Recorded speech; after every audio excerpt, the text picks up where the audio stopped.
Good morning. Magadango maga. I think you heard a lot of my voice yesterday, so today I apologise if this is going to be 45 minutes of my voice once again. But I think Charlie set the theme for my presentation perfectly, and I'm not sure if that was intentional, Charlie, but the video we just saw and the recovery efforts around the disaster that happened in the Philippines just recently, and of course obviously we had also the disaster that's happening in the north at the moment from the weekend, just demonstrates how complex our supply chains have become. And when we look at some of that aid that's been delivered, we look at some of that globalization of that, and we look at where some of that product has come from. And that just illustrates just how close and how connected we are as a world. There you go. I didn't realise that was going to happen. Fantastic. Thanks, guys. When I was invited here to speak today, I was asked to, and I understand the premise of the procurement being a very important part of our supply chain, but really to share with you some of the thoughts about how supply chain in today's world has evolved, and where we came from, and I talked yesterday about the times that are changing, and where we are today. But also a little bit about what are some of the strategic priorities in our shifting landscape of supply chain. And the other area which they asked me to talk to about is this thing that I best described as the Omnichannel Frenzy. We touched on parts of that yesterday when we talked about mobility and we talked about e-commerce and the impact of B2C. And so today what I want to do is talk about a little bit around some of those three areas and just share with you some of the things that I'm hearing and feeling around the place as I travel around the world talking to organisations about their strategies in supply chain. There's no doubt the Asia era is upon us. We touched on that yesterday. 4.9 billion middle-class consumers, up from 1.8 billion in just the next 15 years. It's an incredible amount of growth. 85% of that from Asia. 16 new cities in the top 50 GDP-ranked cities in the world, all from Asia. 500 million households with electricity for the first time, 50 million of those in the Philippines. And all of that's going to have a significant impact on our supply chains. And our supply chains are increasingly becoming more and more global. And that's not without its challenges. The more borders you cross, the more complexity we have. We have this term which has happened for a long time now, but it's accelerating, where we outsource and we can also offshore, and two different things, and we'll talk about that a bit later on. And then of course we have the changing landscapes of our free trade zones. And so increasingly our supply chains are becoming more and more interconnected or part of an ecosystem. They're becoming more complex. We're seeing changes in our supply chain that interlink our customers and our suppliers differently. And we have this word that's emerging called positional power, which I like to call it. Positional power is very simple. It's when customer A is a supplier to customer B in one market, and yet in another market, customer B is a supplier to customer A. And then in a completely different market, customer A and customer B are fierce competitors. And there's none better example than Apple and Samsung and how interlinked they are in all three of those positional powers. And so when you overlay that to our supply chains, we're getting more and more complex. But they're also becoming more and more strategic, thank goodness. And we're finally seeing the role of the chief supply chain officer at a board level. And supply chain is now front and centre of many of our organisations' agenda at a CEO and board level. But they're becoming connected beyond ever before. The concept of a linear supply chain no longer exists. And any of us that ride bicycles, how many people ride a bicycle today or have ridden a bicycle in their youth? Hands up. Right? Most of us have ridden a bicycle at some point, right? And we all know on a bicycle that we're only as good as the weakest link in the chain. And so as our supply chains become more complex and we add different parts to it, we've moved well beyond the concept of a linear chain. And notwithstanding that, no matter how many systems and processes and contingencies we put in it, we're only ever as weak as our weakest link in the chain. We have profound interdependencies that exist. Charlie's video highlighted some of those and how disruptions of that nature, we only have to think of earthquakes, tsunami, volcanoes, floods, and what disruption and effect that has on our global supply chains. So what does this mean? Because I talk to a lot of people, particularly if I do a lot of career fairs and that, and I'll have an average 16-year-old or 17-year-old come to me and say, yeah, that's all good and well, but what does that actually really mean? Well, let's look at two very good examples. Let's look at what SKU proliferation and outsourcing and offshoring and what that means, and let's also look at this thing called global supply release, simultaneous world releases that 20 years ago were not possible in our supply chains, but we see every day of the week. Let's have a look at this one. Everyone recognise the aircraft? I'm sure many of us travel on planes these days. Let's look at Boeing.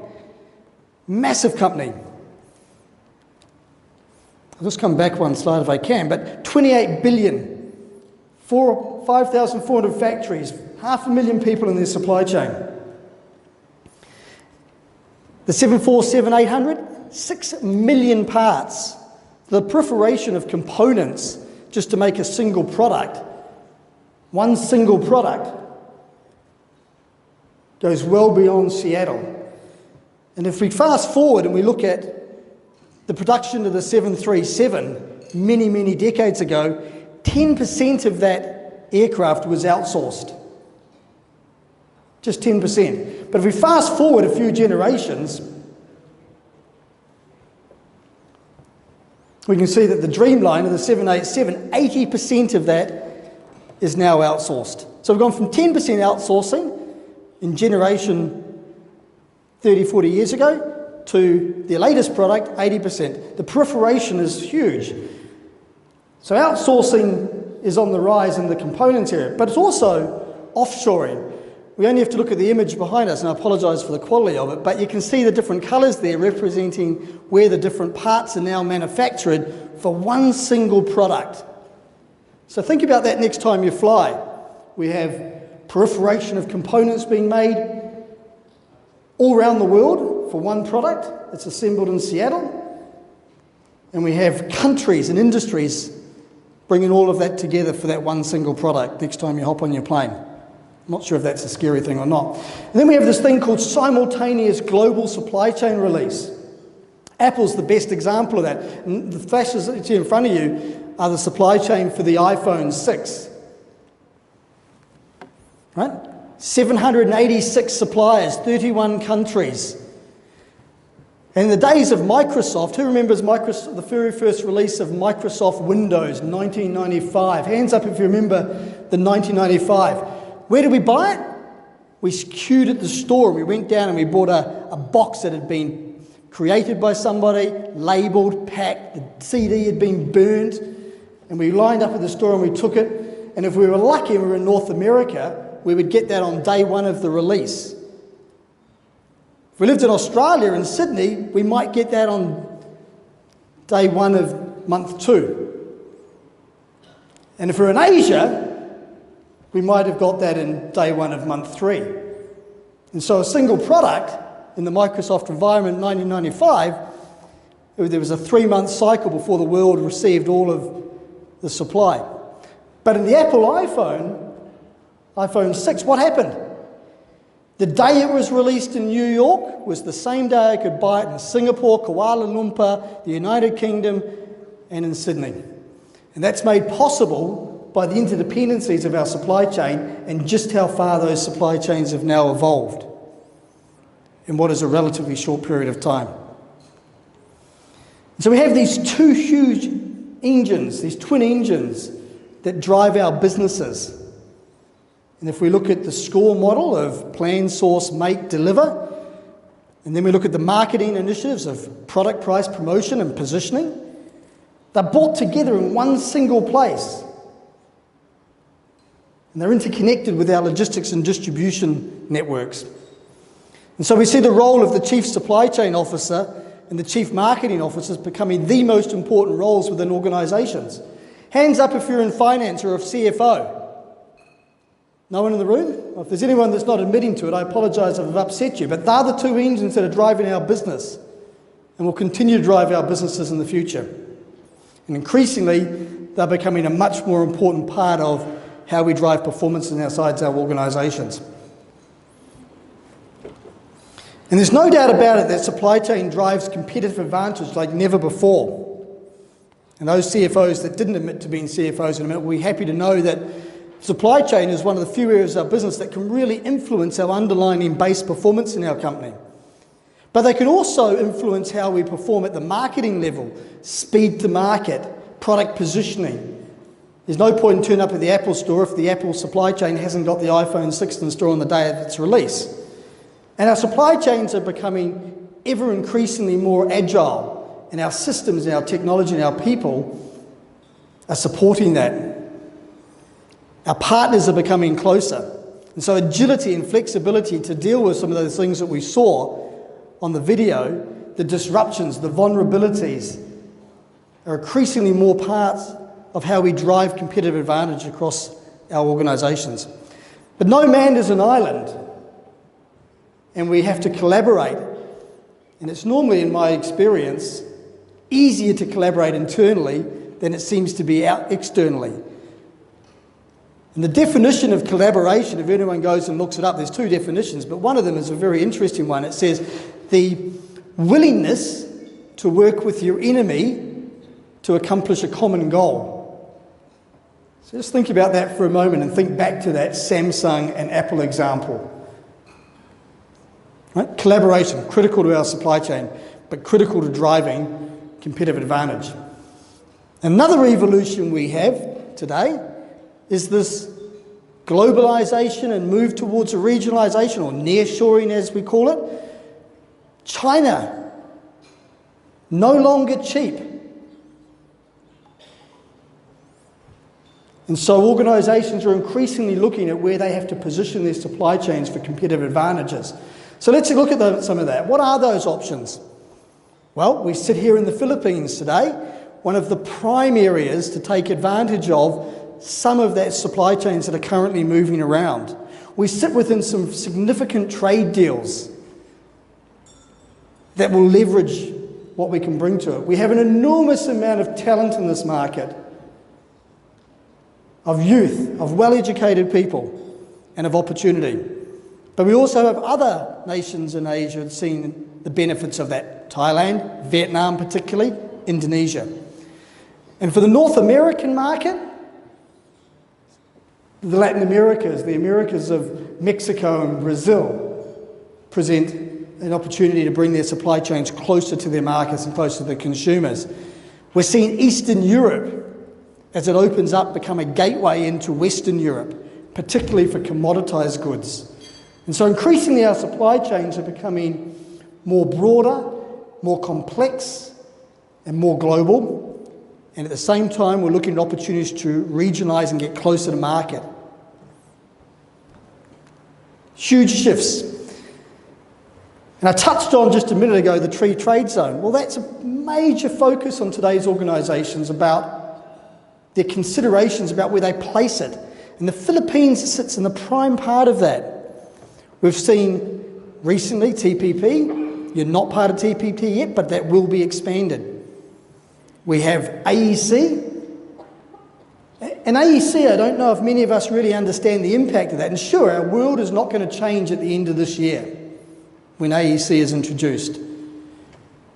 But by 2020, when we start seeing some of that cross-border activity becoming more seamless and barriers taken away, and Asiana, the 10 nations of Asiana, become a single community, we start to see some opportunities, and it's reshifting some of our supply chains. But the Philippines sits inside two significant free trade agreements, not just AEC, but the Regional Cooperation Economic Partnership as well. It consists of 16 trading nations. And that RCEP is now starting to follow some of the principles that we've seen at TAP, and I'm going to touch on those now. So for those of you that aren't across some of the values of it, free trade agreements have the ability to drive enormous value to our businesses. What matters is where the local content is added and how those rules of origin are applied. And as organisations start to evaluate what that means for them, global organisations will look to move their supply chains to take advantage of that. We've just recently worked with a company that's about $6 or $7 billion in retail sales. They are an interesting company. They own all of their supply chain, right the way from the tanneries to the production to the retail and wholesale supply chains in a luxury good market space. And they've decided to move all of their supply chain functions out of Denmark and re-establish it entirely in Singapore. And their rationale behind it is this. They have 70% of their factories in Asia, and they want to be able to have dynamic manufacturing, which means they can, from 13 weeks out from into-store, they can move their production from one factory to another factory in Asia to take advantage of two things. Capacity within that manufacturing environment. So if one manufacturing environment has a lull, they'll move the orders there. And/or changes and shifts in free trade agreements. So for example, if the production for that collection happens to be order is North America, then it would make much more sense for them to put it in a factory, shipping from that factory to North America, where it's taking advantage of a free trade agreement, as opposed to manufacturing in Europe and shipping there where there is no free trade agreement. Dynamic manufacturing. Okay. And they're going to do that for all of their business, for their 8.9 million pairs of units of footwear and high heels and boots that they manufacture. Right? Significant shift.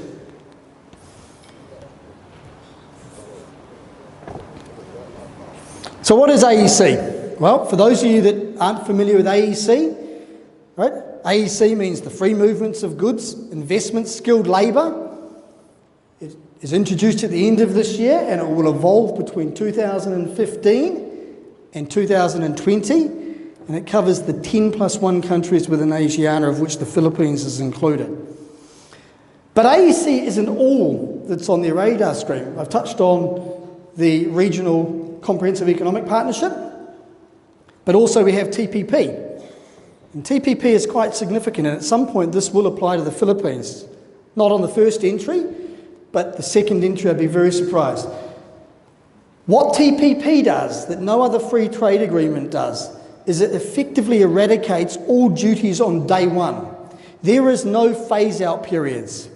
There are very, very few protected industries and services. It assumes, in the writing of that agreement, that everything is trade-free, unless it's an exception, as opposed to everything's exception unless we write it in the free trade agreement, which is traditionally our free trade agreements to date. And the implementation period of that is 7 to 10 years. Tariffs will go from what they are today to zero on 90% of goods and services traded between those 12 economies. Okay? And that will increasingly commence from 2016 onwards. Very significant. And so we're now living in this 21st century supply chain that focuses on things like speed, cost, quality. But it's coupled with things like, how do we manage our complexity? How do we ensure visibility in our supply chains? How do we get sustainability? And for the first time ever, we're seeing consumers prepared to pay for something that's more sustainable than product B. And how do we get resilience so that we can cater for things like the natural disaster that Charlie showed in his video? New priorities. And we're seeing new innovations. And in the interest of time, I'm not going to cover off all of these, but we talked on some of it yesterday in relation to the Internet of Things. But if you look at the top picture there, we have Walmart. And for those of you, most of us all know Walmart as a massive retailer, right? Hands up who knows Walmart. Everybody in the room? Come on, there's got to be more people that know Walmart. Can't just be Bill. Walmart is actually also one of the world's largest trucking companies. And what you're seeing there is, in picture number 1, is their Wave vehicle, which is a vehicle they've made in conjunction with US trucking manufacturers that takes 2,000 kilos out of the base weight of the truck.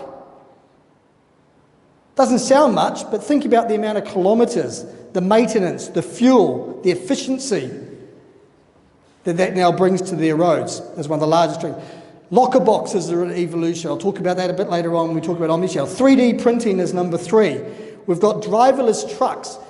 Interesting headline I was showing when I was in Kuala Lumpur a week before last. Someone came to me and they showed me 2 headlines that came on their news feed. The first one was, driver shortages hit the US supply chain market. The second was, Daimler trial driverless trucks in Germany. And I thought, wow, interesting. Technology and people coming together to drive our supply chains. The fifth one is robotics inside the Amazon warehouse. And we all know the story of drones and those sorts of developments, and they will cascade down to our inventory system. I'm not sure about drones for last mile delivery. Who's not sure about whether a drone can actually serve as a last mile delivery vehicle efficiently? Hands up if you don't believe that. I don't. I'm not quite sure that that's the right asset turn. Anybody else agree with me? Drones? You're all favour of drones? You can all see your parcels delivered by drones? Bill's shaking his head. Who else disagrees?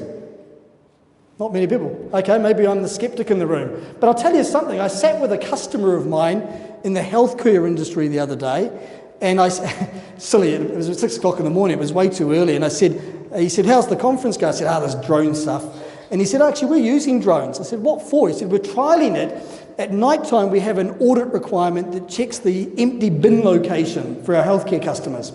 And normally we'd have staff go and do that. They would come in with the scissor lifts, takes them 7 hours, they go up and down the aisles, they check every bay, and they're looking for exceptions. He said, now what we've got is we have a drone that is mapped. It takes about an hour and a half. And when everyone's left the warehouse at night time, the drone flows up and down the aisles at different levels, and it takes photographs of the bay, and it sends that back to our computer system, and we marry the data in the computer system with what the drone's telling us, and then we identify the exceptions. And when the staff come in the morning, they come in an hour earlier, and they go and look just at the exceptions. And that's taken 5% of our labour cost out. So I thought, that's interesting. Maybe I was wrong after all. And the sixth one was infrastructure, which we talked about yesterday. I'm very conscious of time, so I'm going to try and get through this quite quickly. I haven't got the card yet, but I'm pretty sure this young lady in front of me is going to tell me to get off stage soon. There's an omnichannel frenzy that's taking place. And our consumers don't think of it as omnichannel. If I ask the average 21-year-old who's just bought a pair of shoes online if they bought their shoes through an omnichannel, they would give me a look like, you're mad. You're insane. What are you talking about? I just got on my phone and placed an order with Amazon. But we call it omnichannel, and omnichannel is disrupting the entire way that we engage with our consumer marketplaces. Who remembers the thing that changed the world in 2007? Hands up if you remember what happened in 2007 that changed profoundly the world forever. Anybody? Come on, you're not all that young. There was a few of you in the room that were around in 2007. I was. Hands up if you remember what happened in 2007. Anybody? Nobody. How many people have got one of these in their pockets? Hands up if you've got an iPhone in your pocket. Yeah?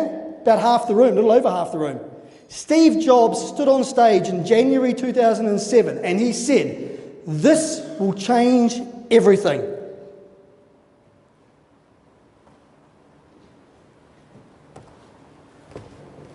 I'm holding something in my hand that is only limited by battery size and Wi-Fi.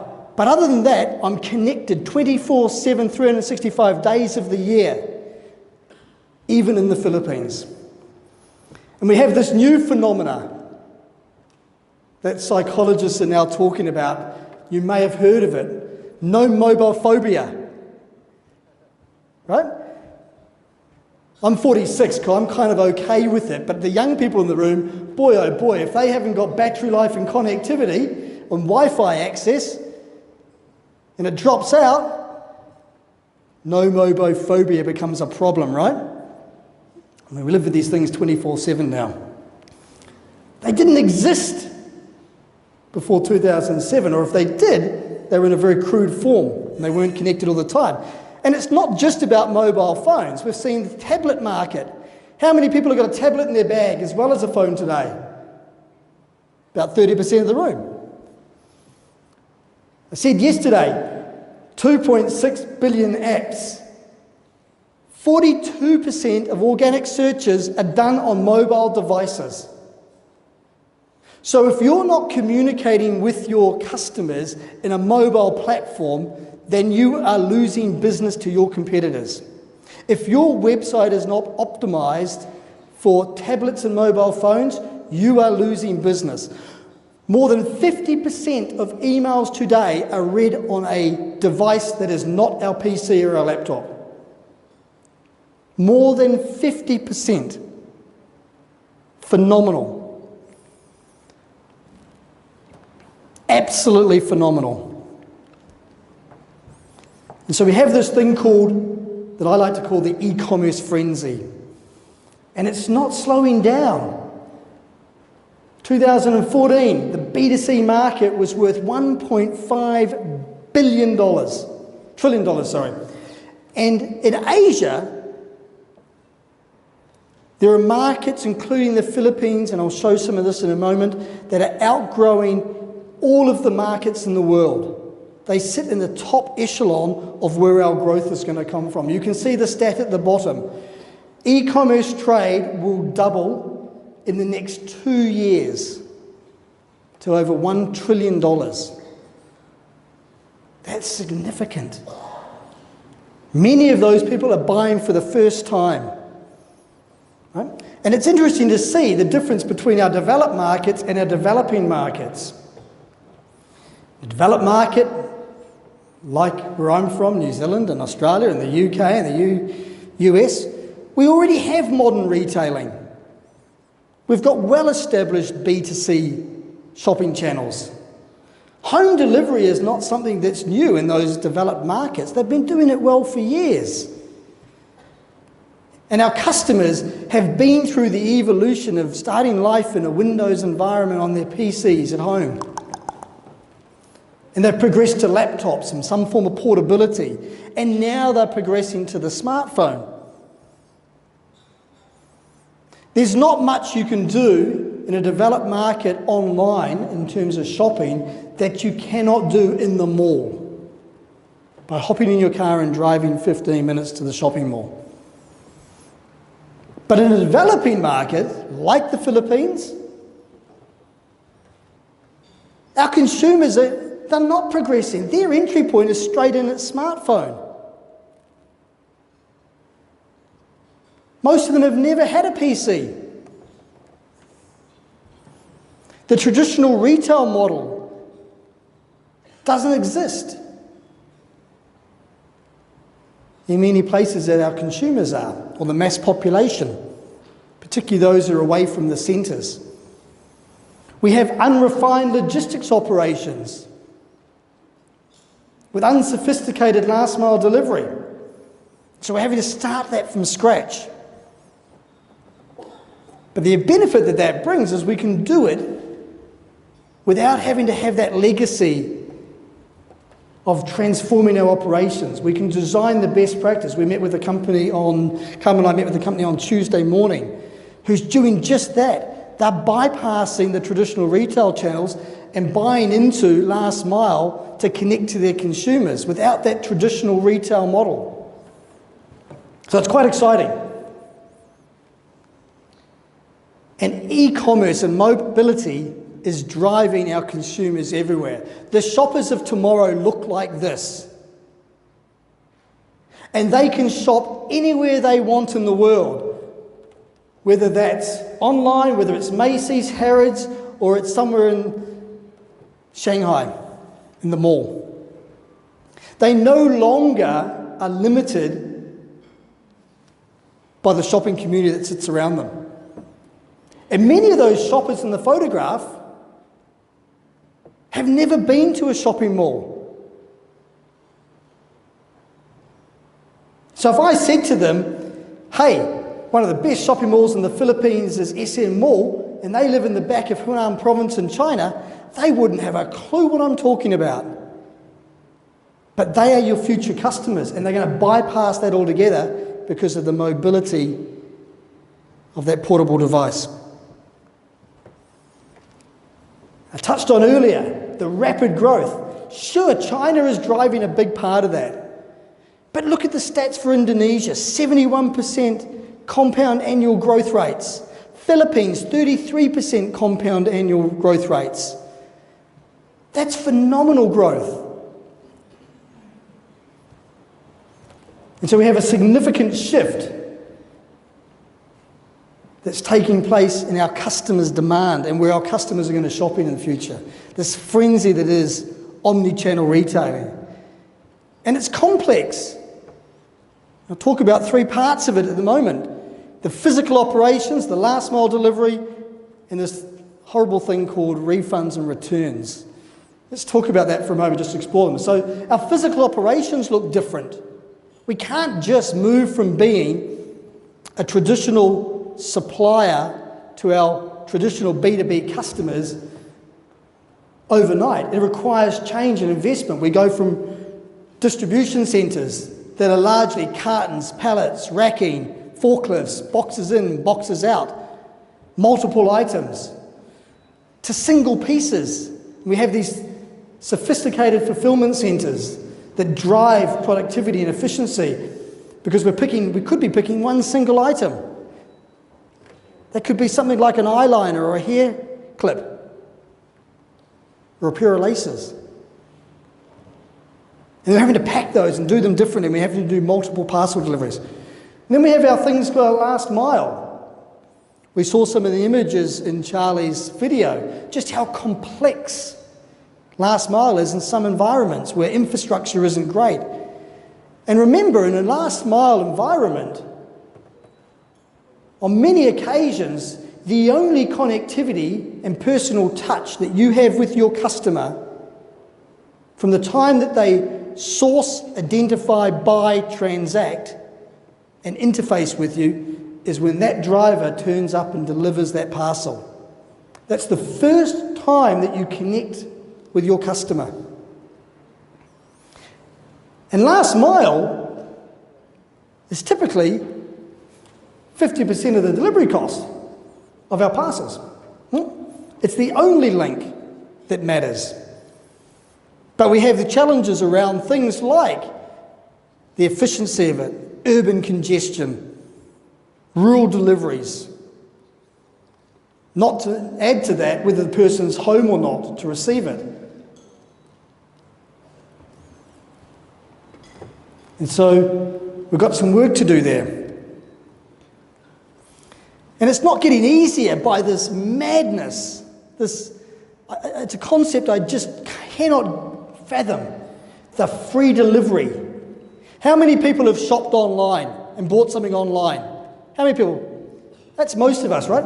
Keep your hands up if you decided to buy and your buying behaviour was influenced by the fact that they were going to deliver it for free. That's about another 50% of the bill. That's right. This madness called home delivery that's for free. Why would we do that? But it's not getting any easier in that environment. Toys R Us just lowered their minimum threshold for sales in the US to $19. So if you buy something that's worth $19, you get free home delivery overnight in the US. That's remarkable. But it's 50% of our last mile cost, of our cost to serve. And you can see there in the US, the average free shipping threshold is $50 US, regardless of what you buy. And so we've fallen into this trap that we ask the courier company to deliver for the lowest possible cost, for the highest service, as the only touch point in our supply chain, and we're going to take nothing for that. I don't get it. Madness. Fortunately, we're starting to see some innovation there. We're seeing things like click and collect. And the bottom one is quite innovative. Who recognises the bottom one, the red picture at the bottom there? If you're my generation, you will. That's the traditional London telephone box. There's 15,000 telephone boxes. Most people who are half my age don't even know what a telephone box was, right? They say, why would you do that? You use your mobile. You know what? There was a time when mobiles didn't exist. So we went to the telephone box to make our calls. They are being converted into click and collect centres for small transformable items. Really smart. We're seeing locker box technology. We're seeing the advent of drive-through collection points. All shifting our supply chains. I'm getting a hurry up here. You're going to keep flashing that at me, aren't you? And then we have this complexity of returns, another part of the supply chain that's often overlooked as one of the more complex parts of our supply chains. The returns phenomena. First of all, we also do it for free.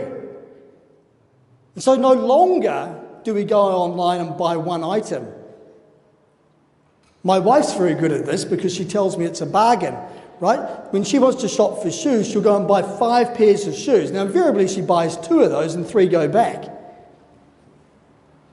And she says to me, yeah, but they don't charge me for it. Madness. And guys, we can do the same. We can buy 5 different shirts, we can bring them on, we can try them on, we might even wear them. Don't feel good, that's okay. I'll put it in the back and I'll send it back for free. They get the suit back in the warehouse, there might even be some confetti in it from the wedding that they wore on the weekend.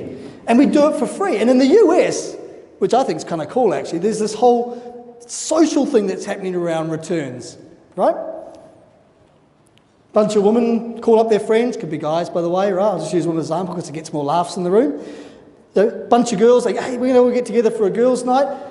They don't go out anymore. They go online, they each order 5 pairs of shoes, they have them delivered, they grab 5 bottles of wine, they head over to the girlfriend's place, they all sit around, they have a fashion show all night, they drink 5 bottles of wine, they go home, they wake up the next morning, maybe with a sore head, right? Had a great night, and they send 5 pairs of shoes back for free. What an evening! Replaces the whole wine and cheese and cracker evening, right? It's now wine and shoes. And so we have these things called the terrible R's, as I like to say, right? We can return them for no reason.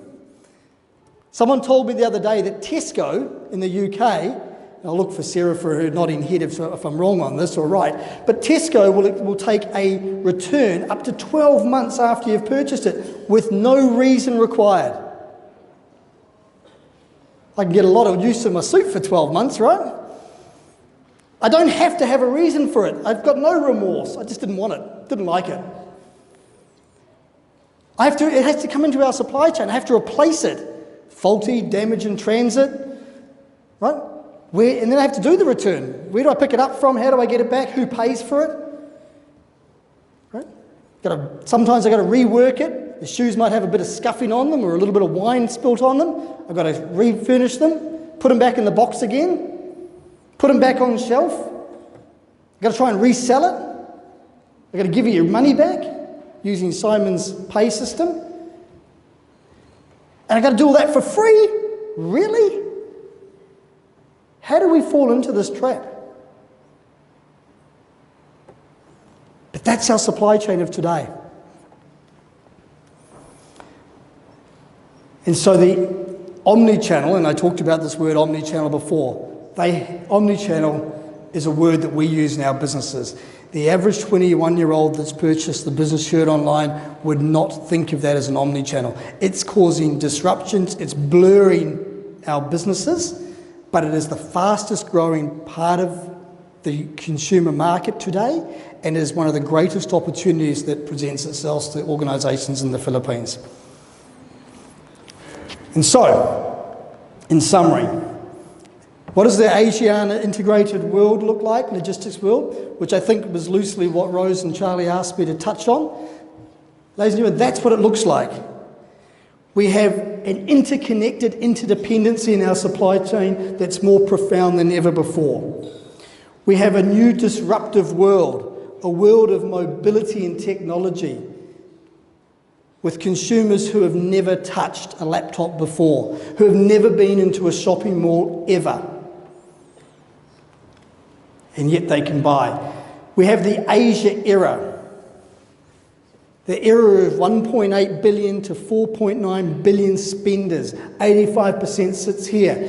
We have 500 million new households who are going to wash their clothes in a washing machine and dry them in a dryer in future, who are going to have a kettle to boil hot water, who are going to have a stove or a microwave for the first time, who are going to have satellite TV, who are going to have the ability to charge the mobile phone that they just purchased online. We're here. That is your market, and that's going to happen in the next 15 years. It's happening now.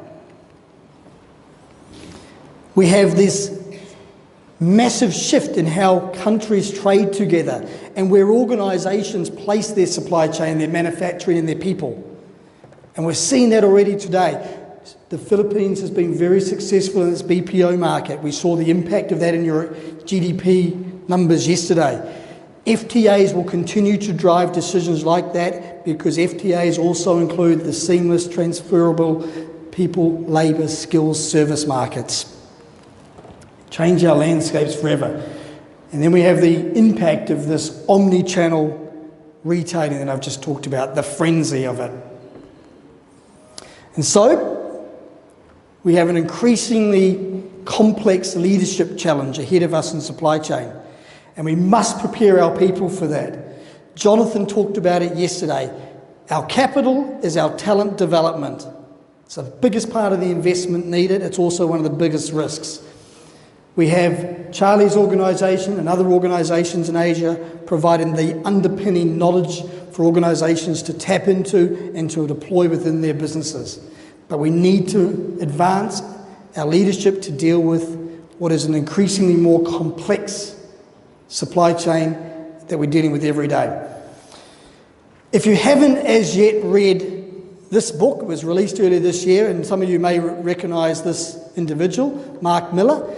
I'm fortunate to have Mark as my director of my Hong Kong business, and he's an inspiration in terms of knowledge, but the global economic supply chain talks about many of these things, and I'll give a short little mention to Mark here, but if you haven't got it, and you're looking for more information about things that we talked about today, I'd certainly go and that's one of the recommended readings that I would go and buy, and you can, you'll be able to get the slides and details from Rose a little later on. So, ladies and gentlemen, thank you very much. You've been very, very, very patient with me, having to listen to me all day yesterday. I thank you for your time this morning.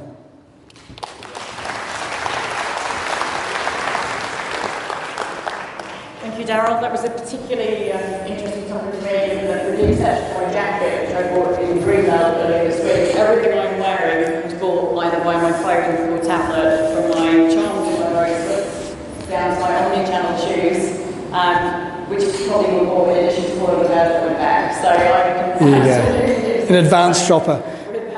How was the party for the shoes? Okay, so we've got one question from the audience on the back of that. So in terms of the healthcare supply chain, not being as effective and efficient as that of other industries, particularly in the private sector, what can we do to influence suppliers, exclusive distributors, and improve on that? Yeah, look, it's very interesting. I mean, healthcare is an interesting one because we have, first of all, we have regulations in a lot of countries, which we have to comply to, and we have to manage our supply chains. We have shelf life, we have chilled product and controlled environment products. So quite complex. But look, I think it comes back to two things. I think it comes back to defining what our customers need and understanding what the needs are in market and how we connect to them. So therefore, how do we design our supply chains to fit with that in order to deliver efficiency through that? That's one. And I think this word of collaboration, I think it's about communication. I think it's about bringing your suppliers into your business and understanding what are the right steps that they need to provide to us in order to actually drive efficiency and productivity that's aligned to our customer. And I'll give you an example of that. There's a major challenge at the moment in Bangladesh with pharmaceutical products, which sits around the codeine that sits in our everyday cough syrup. And what they've found is because it's an unregulated environment, in other words, anyone can sell cough syrup in Bangladesh, there's no controlled licensing at all. And therefore every corner store sells it, and it's not regulated. they've got an enormous amount of the population, particularly young people, who are addicted to cough medicine because it's a cheap alternative to the sophisticated drugs that we see and that our DHL colleague talked about. But to bring that back out of that and create a more controlled supply chain is going to take an enormous amount of collaboration between governments with regulations, so licensing, pharmaceutical companies to actually control the syrup mixture and actually redistribute their products. Now the challenge there is, at the moment the products they distribute are generic products, quite low cost. The moment they change that, it becomes quite high cost and unaffordable to be in the market. So there's a balance there, but it's not going to happen without collaboration and communication. Yeah. Okay, one more then. A lot of benchmarks in place for organisations like Walmart and Amazon. In your opinion, how well developed is the Philippine supply chain? Well, I'm not an expert in the Philippines retail market, other than being a shopper, so that's my benchmark experience. But what I did notice was, there's two things I noticed. First of all, on my first visit to the Philippines, I saw a mix of sophisticated retailing, and I'm talking particularly about the ASEAN mall environment, and unsophisticated retailing. I walked out of my hotel yesterday and I walked into, I could have been anywhere in any developed country in the world. The quality of retailing, the goods on shelf, the engagement from the shopping personnel was like nothing I'd seen before in any other market, and so certainly on par with London or New York or Singapore or other markets. I think we're seeing already that shift already, and that will continue to be shifting as we have our middle class consumers, and we talked about that yesterday with the BPOs and what that's doing for wealth distribution. So that's one, and I think the other point which I made in the slides is that many of our shoppers in the Philippines will bypass our malls altogether. And we talked Tuesday, Carmen and myself, to Go Logistics and what they're doing a last mile delivery to reach some of those areas which currently aren't served easily by last mile for a B2C. And I think that next time I'm back here, what we'll see is a more penetration in that market, and I think we'll see more e-commerce, and we'll think consumers that are bypassing the malls altogether. So I'm not quite sure if that answers the question, but it's my views on it. Yeah. Thank you very much. Okay, so I'd like to welcome back to the stage, if I may. Mr. Chairman, of the yours to present to you the Certificate of Appreciation. I beg your pardon, it's Dennis Nixon, and Mr. Dino and Mr. Jam. Welcome to my world yesterday, the piece of paper shifting. Thank you, Dennis, and I see you as well. Thank you. Thank you very much.